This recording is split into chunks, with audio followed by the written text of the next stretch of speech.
किसी ने कोई जादू या कोई बंदिश करवाई हुई है।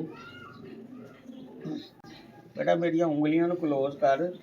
ਜਿਹੜੇ ਕੁੱਤੇ ਭੌਂਕਦੇ ਨੇ ਉਹ ਦੇਖਣ ਅੱਲਾਹ ਪਾਕ ਦੇ ਨਿਜ਼ਾਮ 'ਚ ਮੁਨਾਫਕਤ नहीं हो सकती। ऐ कुरान पाक वाज़ और सच्चा जवाब दो। इन्हां दीयां परेशानियां अल्लाह की तरफों ने, इन्हां दीयां परेशानियां कुदरत की तरफों ने, इन्हां दीयां परेशानियां अपनी वजूहात ने, माशी हालात की वजह तो परेशान ने, किसी ने जादू करवा के बंदिश करवाई है। देखते पे हो जी मरतबा हम फिर कर रहे हैं। ऐ कुरान पाक वाज़िया और ठीक जवाब दो। इन्हां दी परेशानी अल्लाह की तरफों में, कुदरत की तरफों में, माशी हालात की वजह तो है। इन्हां कोलों अपने को कोई गलती या कोई कोताही हुई है। इन्हां कोलों अपने कोलों कोई गलती या कोई कोताही हुई है। इन्हां दे उत्ते कोई साया असीब है। इन्हां दे उत्ते कोई नज़र बद है, कोई नज़र है, किसी ने कोई जादू करवाया जिन्नी वजह तो परेशानी है। तो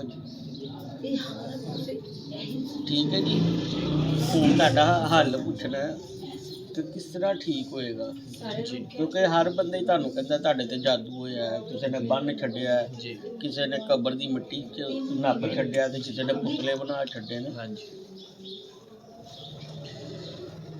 ऐ कुरान पाक वाज़िया और सच्चा जवाब दो। इन्हां दा असीं इलाज करना चाहते हैं। सूरज यासीन दा नक्श इस्तेमाल करने नाल इन्हां दा मसला हल हो जाएगा। सूरत रहमान दे नक्श इस्तेमाल किए जान मसला हल हो जाएगा। आबी नक्श इस्तेमाल किए जान मसला हल हो जाएगा। बादी नक्श इस्तेमाल किए जान मसला हल हो जाएगा। खाकी नक्श इस्तेमाल किए जान मसला हल हो जाएगा। चारों कुल दे खास नक्श इस्तेमाल करवाए जान ठीक हो जाएंगे। सूरत मुल्क दे नक्श इस्तेमाल करवाए जान ठीक हो जाएंगे। सूरत वलनास और आबी नक्श मिला के इस्तेमाल करवाए जान ठीक हो जाएंगे। आबी और बादी नक्श मिला के इस्तेमाल करवाए जान ठीक हो जाएंगे। आबी बादी और सूरत कौसर के नक्श मिला के इस्तेमाल करवाए जान मसला हल हो जाएगा। ऐ कुरान पाक वाज़ और सच्चा जवाब दो। आबी बादी सूरत कौसर के नक्श इस्तेमाल करवाना मसला हल हो जाएगा। हाँ जी, हूँ दसो कोई और गल है जी? इलाज तुहाडा आ गया, सामने भी आ गया कि किसी ने बन छड्डिया तुहानूं, ठीक है। हुण लोग हर बंदे कहंदा जादू होया, लेकिन इलाज की है वो कोई नहीं दसदा।